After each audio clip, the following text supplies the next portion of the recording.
Welcome to the Coaching Coordinator Podcast. We continue with another episode from our archives, this one with Hall of Famer Mike Singletary. He joined Charlie Coiner and I for an in-season series we did back in 2018 called The Game Plan, and Coach Singletary talks to us about linebacker play, some of the things he'd look for at the linebacker position, as well as some things that adapt to the game today, like defending the RPO from the linebacker position. Just a ton of insight here into the game from Coach Singletary. I know you're going to enjoy this one. I'm joined by our guest host, Charlie Coiner of First Down Playbook, and we're really excited about the guest we have here today. Coach, I don't know that we need to make much of an introduction. I'm pretty sure anybody who is involved in football even a little bit knows this guest, and that is Coach, former player, probably the best linebacker of all time, Mike Singletary. Absolutely. We don't need to spend a lot of time talking about what Coach has done. I've been fortunate, Keith, to have Coach work with us at First Down Playbook, and did not know Coach before that point in time. Even after having been at the Bears myself for 5 years, I never had the opportunity to meet Coach. But I met him after we started this company. The thing that jumped out at me was that everything he's as advertised, I guess is where I'm going with this. The man is the consummate football guy, from when he was a player to a coach, and just how he cares about the game. It's funny, if you look at any of the documentaries on him and things like that, you can see where even his wife knew very quickly that he was going to have to be involved in football. That's just who he is. So what I thought about for this podcast was, just looking at the game, how it's changing, and it's constantly evolving. But I wanted to try to get Coach on here to talk about playing the Mike linebacker position. And that's kind of like a front row seat in the theater for the RPOs and for the hurry-up spread offenses and everything, because the Mike linebacker, right smack dab in the middle of the defense, seeing everything that goes on, and obviously a big part of having to diagnose that. So who better than the best Mike linebacker ever put the pads on than Mike Singletary to come on the podcast and talk to us. When you think of Mike Singletary, the picture's almost iconic. You see him standing in the middle there with those eyes just super focused. They're almost scary. I don't know if I'd want to be on the other side of the ball with that guy just looking at me. But I think the perspective we're going to get from Coach today is pretty unique, because this is the guy who has played at the highest level, who has excelled at the highest level. He's coached in the NFL, coached some of the best in the NFL in his time both as a linebacker coach and then as a head coach. And this particular season, he's actually in Texas at Trinity Christian Academy coaching high school ball. So now he's got that perspective of what is it like to coach the high school player. And when he's finished up with that, he's going back to pro football with the Alliance of American Football and coaching, being the head coach of the Memphis Express. So just some great perspective here. I know we're going to pick his brain about especially how offenses have evolved and how that changes things from the perspective of the Mike linebacker. So I'm really excited to hear about what he has to say. I am too. Once again, I talked to Coach quite a bit with First Down Playbook, but this will be really fun getting to pick his brain about really the Mike linebacker position and the guy that has done it best, period, over the history of football.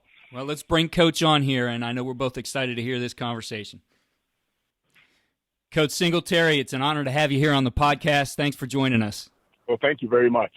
Coach, thanks for being with us today. Obviously, we've gone through the past 13, 14 weeks here with the Coaching Coordinator podcast, and we picked out different topics. And what I've been really had on the calendar for a long time was to get you on here, because we wanted to talk about just really that small box of guard, center guard, and obviously the quarterback and however many backs are in the backfield. And we've all seen your eyes, Coach. You're famous for that, and we know that the intensity was always tied into that. But the thing that we want to talk about today a little bit, or as much as we can with you, is exactly what were those eyes seeing? What are you looking at as a Mike linebacker as you're standing there 4.5 or whatever you are off the ball? What if you were coaching a high school Mike linebacker, where would you start teaching him and kind of break down what your eyes are looking at? Well, I think the first thing, Charlie, is really, as you look at the line of scrimmage, and I was thinking this morning about how football has evolved. When I was in college, high school and in college, the time I was playing, where you could just follow the football and it was going to take you to the running back or to the tackle. And as I started playing and really did a great job of following the football, you know, they started running different things in terms of the counter plays and more power plays and misdirection plays. And so I had to do a better job because I was following the ball, and all of a sudden the ball was going in a different direction, and I thought I was following the ball. So I really had to do a great job of focusing in on the guard, center, guard, and look at the guard, center, guard read looking through the guard, center, guard to the quarterback and the running back, and begin to study that box. And as I studied that box, I felt that I got more successful. But it's really important that you don't look at the running back, quarterback. It's really important that you don't just look at the guard, center, guard. You have to kind of look at them simultaneously at the same time.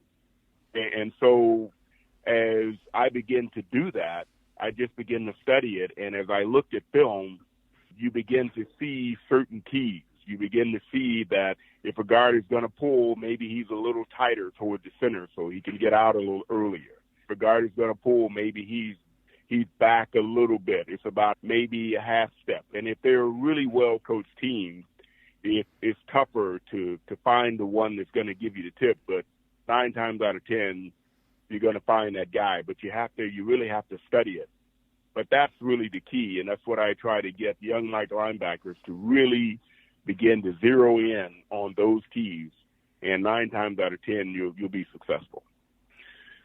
So, Coach, if I'm hearing you right, what you're essentially saying that you're looking through the guard, center guard to the backfield, but your primary focus is with the 3 linemen right there. So you just hit on it, and I would have bet a lot of money that you were, having right now being involved with high school football and keeping up with football the way I know that you do. The game has evolved so much. So, back in the day when you were playing, that quarterback was probably had his hands up underneath that center. It was really probably where you could walk up there and kind of talk to him a little bit. Now they're back in the pistol. They're back in the gun. Sometimes in the pistol, that running back can be right behind him, right behind the quarterback or offset. Is there anything about the new version of football that we're seeing offensively today that I don't know, you would coach a little differently, or how do you approach that with the pistol and the gun?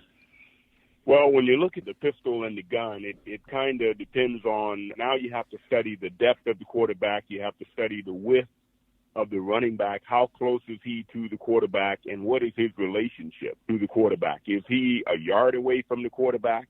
Is he 2 yards away from the quarterback? Is he a yard behind the quarterback?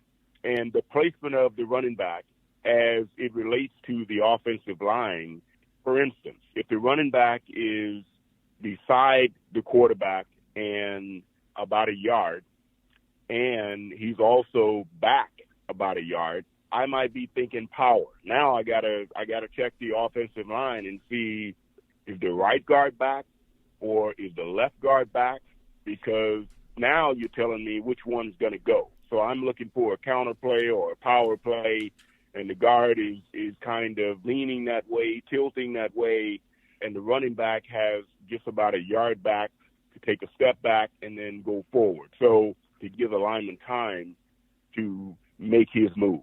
So it's interesting, and for someone who's been doing it a long time, I have to remember that I kind of fell into this whole thing. It wasn't something that someone taught me. It was just being able to study film for so long that you begin to see things be more true to you. Coach, with some of the evolutions in offense, when we're talking about the RPO, we're talking about pistol as well. A couple of things come to mind and questions I have in that regard. Let's start with something simple with the pistol. And in studying the pistol and making a transition to it myself as a college coach, I started to look at NFL film and teams that were doing it, and what I saw was that they would be in the pistol and run the ball out of pistol and maybe throw the ball out of pistol, but if they wanted to go to play action, a lot of those teams initially were going back under center.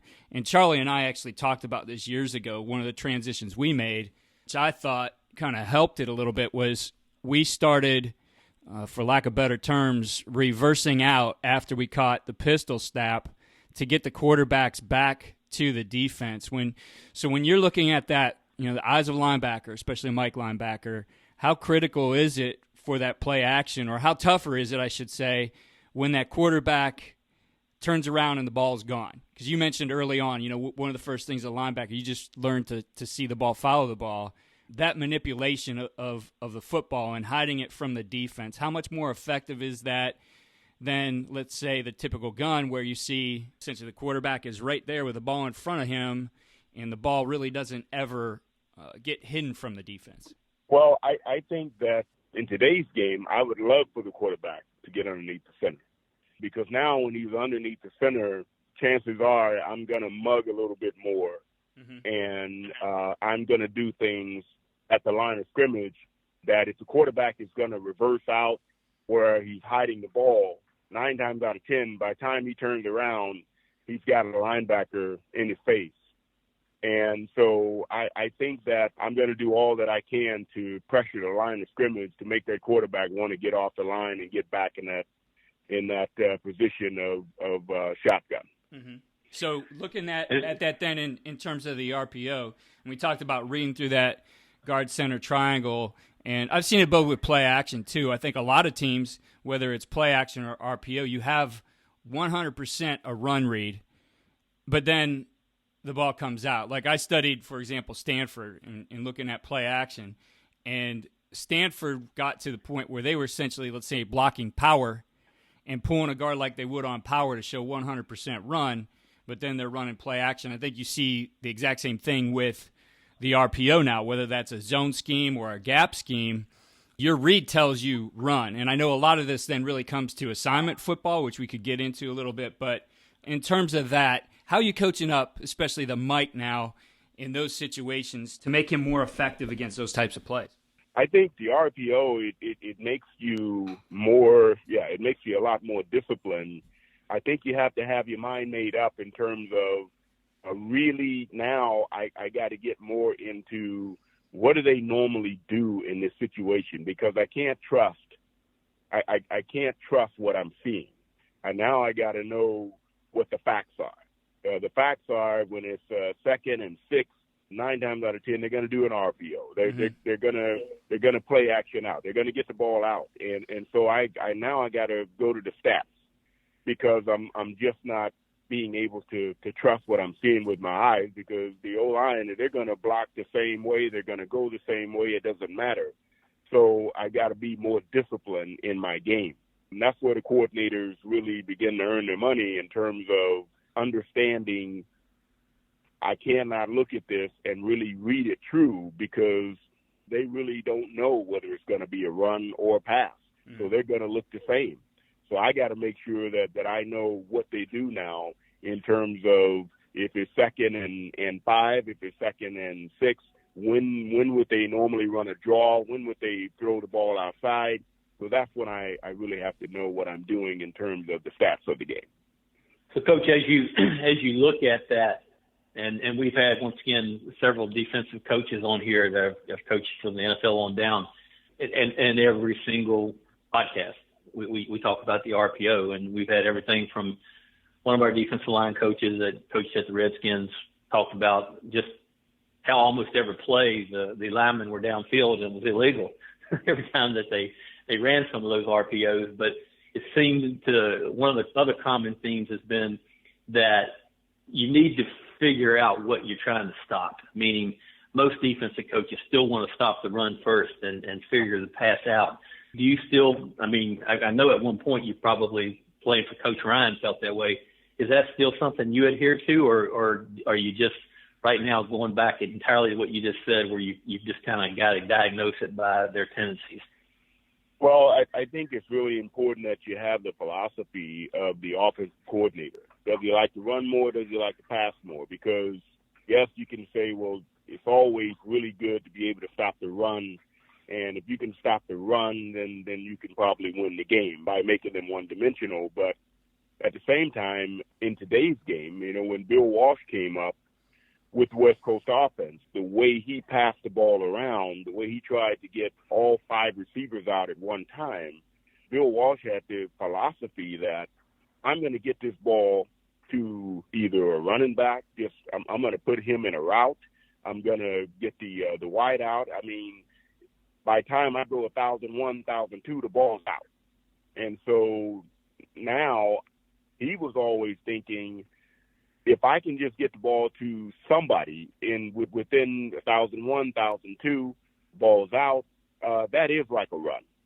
So to a lot of coordinators today, a short pass, getting the ball into a playmaker's hand and letting that guy head up field, that is a run to him. So it's important that I'm looking at what is the philosophy of this offensive coordinator? What am I dealing with? What is your thought process? Now I have a better chance of being able to control that offense. Coach, you mentioned the importance now of that coordinator when we're looking at the RPO and knowing tendencies, and I think extending that into the study of film. What's your advice to that young Mike Singletary, whether he's a player or a coach, who wants to study video the way you did, and I guess the application to some of the evolutions that we see right now? Well, I think I would always start with go to the basics. What are the basic things that I need to do? The first thing I need to do, I need to really study that box and really look guard, center guard, through to the quarterback and the running back. Now I need to look at when we stop the run in that situation, or looking at the down and distance. Let's go there. Let's look at what do they like to do 2nd and 5, 2nd and 8, 2nd and 7. When are they more likely to run a screen or a draw? Then I'm going to go through the progression, reading those keys. Now I got to read the stats. Now I got to go through the philosophy. What is the philosophy of the offensive coordinator? And for me, if I'm talking to a young middle linebacker in high school, I'm going to keep it as basic as I can. Just begin to look at these keys. If I'm going to the college level, I'm going to take him to the next level. Read your keys, look at the stats. I'm going to the professional level. Look at the keys, look at the stats. Now study the philosophy. Now you got them all covered. But it really comes from being able to sit down and study the film, because I don't care what the situation is, somebody's always talking to you.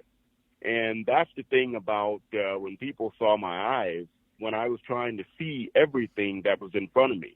I got to the point where I had to go not just to guard, center, guard, but I had to go guard, center, tackle, and even back up a little bit and go guard, center, tight end, because the offense is always talking. There's always someone that they have to get a little bit to the left, a little bit up, a little bit back. I got to look at their body movement. I got to look at where the running back's eyes are looking. Are there any patterns that I can find? Are there any patterns where the offensive, let's say the tight end is backed up off the ball, but he's looking towards the other side? And how deep is he? Is he 2 yards back? Is he 1 yard back? That lets me know that he's coming across. He's coming back across to block somebody. So all those little things, it's a fascinating thing, and it's so exciting as a middle linebacker to be able to look at that and begin to have it talk to you. So that's the thing that I constantly tell young linebackers. Looking at coaching now and how it's evolved, technology helps the game in a lot of ways. It's helped us learn the game, I think, a lot quicker in some terms. But I also see, especially at the high school level, guys, I call it a copy and paste mentality. They see something work for somebody, and they go and adapt this, and they've pulled this idea to that idea together. And I see what they have is more of a collection of plays or a collection of defenses rather than a system. And I think more than ever, as we look at how offenses are attacking us, that on defense there needs to be a system too. When you have that system, now the linebacker can understand all the things I'm studying on film. how did I fit that into what we're doing instead of every week coaches coming out with a new scheme? How have you been able to balance those kinds of things, over the course of your coaching career as you've installed defenses and coached linebackers, really getting them keyed into the system and how things work for them within everything that's going to happen with those guys in front of them who essentially, in some cases, will end up protecting him? I think that it's really important, depending on which side of the ball you're on, whether it's the offensive side of the ball, whether it's the defensive side of the ball. I think what it comes down to is you have to develop. The good teams that I have seen are the teams that develop an identity, not only a philosophy. The first thing I have to do is know who I am. I need to know my personnel. I need to know what I can and cannot do. I need to know how talented we are. And it's important that you look at somebody else and you go, oh, wow, they can do it. That looks pretty cool. I want to do it. Well, they've got a quarterback that can do that. You don't. They have an offensive line where they can do those things, and you don't. And you're wondering, why is it that they're able to do it and it's working for them and it's not working for me? Well, I think a lot of times you have to go back to what is the personnel. The personnel, I don't care what I like. I don't care what my philosophy is. If I don't have the wisdom to look at the players that I have and ask them to do only the things that they can do and I can teach them to do, we can't be the flavor of the month every week. We have to make sure that we decide who are we, what is our identity, what do we do well, and we have to go with that. Which that makes so much sense, and once again, we see that at all levels. Something that just jumped out at me as you were talking, particularly the Mike linebacker position. I spent a whole day with a high school that was in the playoffs, I don't know, 10-1, 11-1, something like that, Fulton High School here in Knoxville, Tennessee. Very good coaches. But one thing that jumped out at me as I was watching them prepare for the upcoming game was that as they were watching the video for on the opponent, they didn't have Endzone copy. And I asked the coach if that was normal. He said they didn't really exchange Endzone copy all the time with the other team. Now, he said we do video Endzone copy in practice. I'm not sure, your past year you've been coaching high school football in Texas. It may be different than that. But if you're in a situation where you don't have an Endzone copy of your opponent, that's got to make it pretty tough. Am I wrong about that? No, you're exactly right. The Endzone copy that's what the Mike linebacker needs.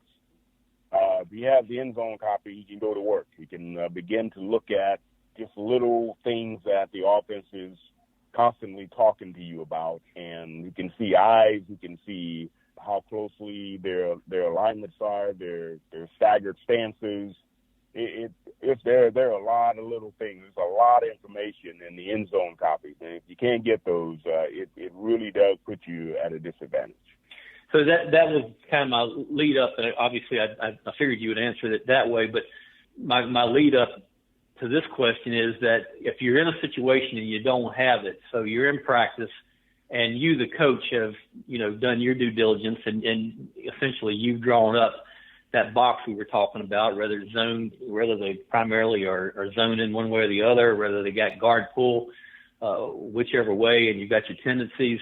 Take us, and I know you have to go here, but as a high school coach and you're coaching the Mike linebacker and you're in practice, what drills, and it may be as small as walking through, seeing it, first step and all that, how was you trained the Mike linebacker in a game week as far as his first steps or whatever off of the reads he's going to get in practice? The most important thing that I think you can teach a linebacker, period, particularly in today's game, is the first couple of steps. I call them pop steps. It's just a pop is what I call it. And it's basically the Mike linebacker or all the linebackers just basically taking that first step where you're not committing. You're just kind of popping in place, and that pop allows you to not cheat yourself. It allows you not to take steps in the wrong direction, because once you take a step and you commit, you're that much further behind. Now they can get that counter on you. Now they can get that power on you. Now they got the misdirection on you. They're going to run the bubble, and you already took a step to that pulling guard. So after 1,001, 1,002 in today's game, that's really when the play starts. And if you've already taken yourself out of it by taking a critical false step, then 9 times out of 10, you're going to be behind. I don't care how fast you are. I don't care what you do. They already have the angles on you. Coach, if you will, before you take off here, and I know you're actually coaching right now, so appreciate you giving us as much of your time as you have today. Let's just take maybe an over front and the Mike linebacker. You're playing the Mike linebacker, or coaching the Mike linebacker, and you've got a situation where you've got a double team on the free technique to your left, and the center's cutting off the shade, and the guard pulls across. So just based on that, you're the Mike linebacker, and we'll draw this up for our listeners where they can go take a look at it on First Down Playbook and also on USA Football.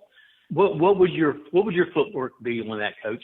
The first thing I'm going to do on that, it depends on what defense we're running. Are we just running a straight 4-3? Are we running a Tampa 2? Are we running a cover 1? It's going to start with the coverage, because I got to make sure as a Mike linebacker, if I've got coverage, I got to make sure that I'm careful about what I'm seeing and what I'm reading. But the first thing I want to do, let's say, for instance, I'm playing a zone defense, just a cover 2. In that situation where I've got it's over left, close left, strong left. So when they double team that 3 technique to my left, I'm thinking, okay, right now that Sam linebacker should be coming, attacking as tight as he can, the outside hip of that tackle to his side, to the left side. As he's attacking that outside hip, the Mike linebacker has got to get ready to come right off of that Sam linebacker's tail, because the Sam linebacker is going and he's going to blow that guard up. He's going to blow the play up. Now the Mike linebacker is trusting that Sam linebacker to come and blow that play up, coming off of that tackle. Now when that Mike linebacker comes off of that Sam linebacker, that play should be done. The only thing for that running back to do is be able to hit that A-gap. And that's where the will linebacker has to come right now to that A-gap, because that's where the cutback is going to be. And so we've got that play dead to the water. The will linebacker has to make sure that as he's coming, he's reading the body language of that quarterback, because if it's an RPO and all 3 linebackers are on that power play and he raises up and throws that bubble outside, that will linebacker needs to be ready to go and break on it. So he's got to be careful not to overcommit, but pop step, because it's all going to come out really fast. If you haven't taken any false steps, you got a chance to have a really successful play. Coach, that's great. It's a podcast, and doing it visually. I'm sitting here as a coach, shutting my eyes, and I can see exactly what you're explaining. So that's perfect. And like I said, we'll get that drawn up for the coaches as they're listening. Well, Coach, as personally, I can say, working with you through First Down Playbook, one of the proudest things I am about our company is the fact that you kind of found us. I don't know if there's anybody in the game that I have more respect for, as far as not only just as a player, but also as a coach, and really just an ambassador for the game all the way through the Hall of Fame and whatnot. So it's a big time honor to have you on here today. We really appreciate it and wish you the best with your high school season as you finish up, and also in the new Alliance League where you're the head coach in Memphis. Well, I thank you very much. I'm going to need every bit of luck I can get, every bit of blessing I can get, and we'll go from there. But I appreciate it, Charlie. Yeah, Coach, thanks for taking the time. It was great to have you here. And like Charlie said, good luck with the rest of the high school season, and good luck to you in the Express. Thank you very much. God bless. Well, Coach, we said at the beginning, we were excited to hear the perspective of Mike Singletary, especially as we picked his brain about some of the modern things we're seeing in offense today. All the trend is RPO, and thinking about how you defend it. And he certainly didn't disappoint in giving us some details and perspective on both how you play that position and coach that position right now.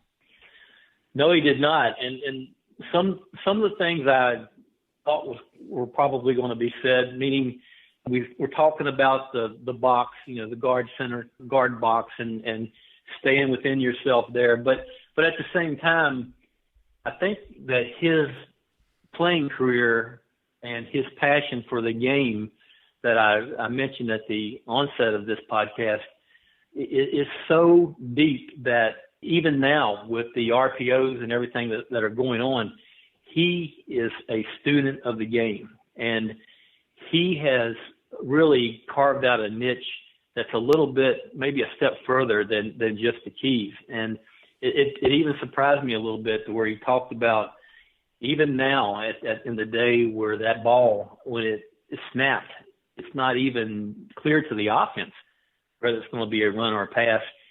Coach is still talking about if you will study that team prior to lining up against them, you will have a pretty good idea based on what you've seen, what's going to happen with that football play. And so that was a little bit surprising to me. Well, I liked what he had to say, and I picked his brain about having those players in a system. And I know that he was going to give us some kind of answer like that, but I think it's important to emphasize. Well, shoot, Charlie, I could get into First Down Playbook with what you guys do and go every direction and get excited about all kinds of plays, but at the end of the day, we have to set our players up for success, and the best way to do that is to have them within a system where everything works together, that there's that the front is working with the back end, the defensive line is helping the linebackers and vice versa, that it all fits together in a certain way so that it makes the job of each player who is in that system easier. And, Coach pointed some of those things out to us. Yes, and when we started talking about a scheme where we had the double on the three, pulling the guard, it was interesting that right off the bat, Coach pointed out, well, you really haven't given me enough information about the defense I'm running. Are we playing too deep, playing Tampa 2? Are we playing man coverage? Are we dropping a safety down? All of those type things come into play. And what you just said is exactly right. And I want to just point out that with First Down Playbook, we talk about that a lot. With over 35,000 plays and defense, the special team schemes, and First Down Playbook, you don't want to – if you try to run everything, you're not going to be very good. So we want you to take what little bit that you want to coach and teach and go from that. But back to Coach Singletary, you mentioned it in the onset of the podcast, a unique situation where you are the best Mike linebacker to ever have played the game, and now you may be coaching someone, and I hope it's not to this degree, but maybe they have the ability of Charlie or something like that. And so I think that was very revealing as Coach went through and was very honest about it's tougher these days. It's tougher to know when the ball is snapped exactly what the play is going to be. And he even got to the point to where he started talking about that sometimes you can't trust those keys that maybe he's trusted for 30 years. So that was unique when I was hearing that. Yeah, I think of the game today and how we used to coach defense where, we would give certain players who are keying different guys and tell them maybe it's a safety like tackles live, but focus on the guard, or the corner focusing on what the receiver's doing. Heck, a lot of I know teams who don't even teach receivers to block anymore. I mean, they're just running routes all the time. And so the keys are so much harder today.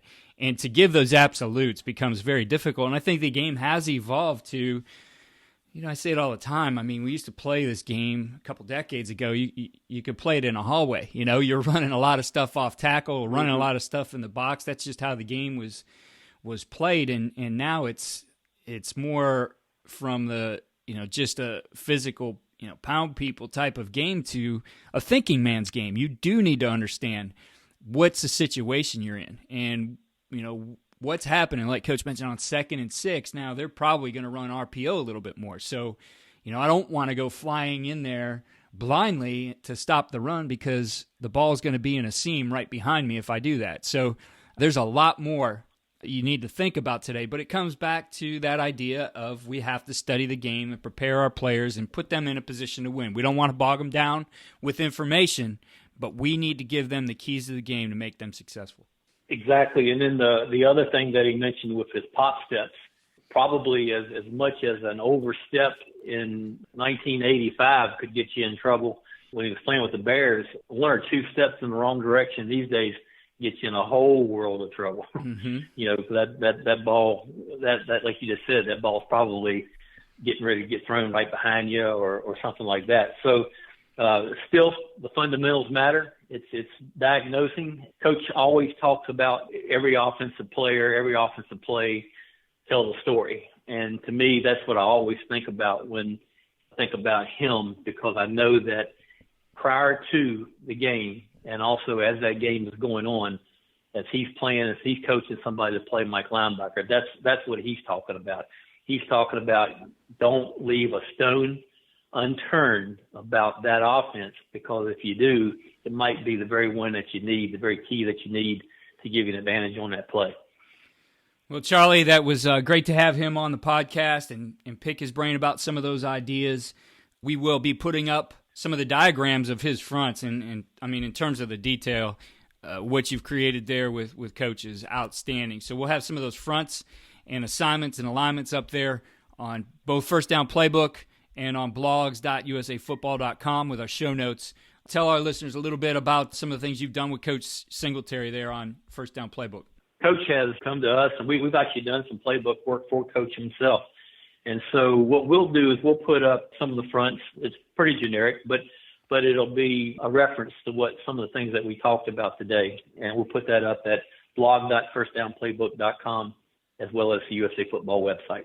Charlie, we're planning on a couple more of these here before we wrap it up, at least for the end of 2018. I look forward to our last couple here, as well as what we're going to do in 2019. Appreciate all the work you've put into this and getting us some great guests here and for sharing some of these ideas with coaches out there. Oh, it's been great. Anytime you can get together and talk ball, it's fun. Just want to take a second before we get off here just to say good luck to everybody and best wishes to the coaches in the playoffs and the players that are in the playoffs, and happy holidays, everybody, as we head into Thanksgiving. Thanks for listening. Just another great one there from Coach Singletary and Charlie Coiner, who joined me as our guest host. Check out all Charlie is doing at First Down Playbook. Just does a tremendous job in creating a resource for coaches there that has just about any play you can think of, drawing up offense, defense, special teams, every game type, whether that's flag, 6-man football, all the way to 11-man football. Charlie does it all. Again, it's firstdownplaybook.com. Follow me on Twitter at Coach K. Grabowski for more updates about the podcast.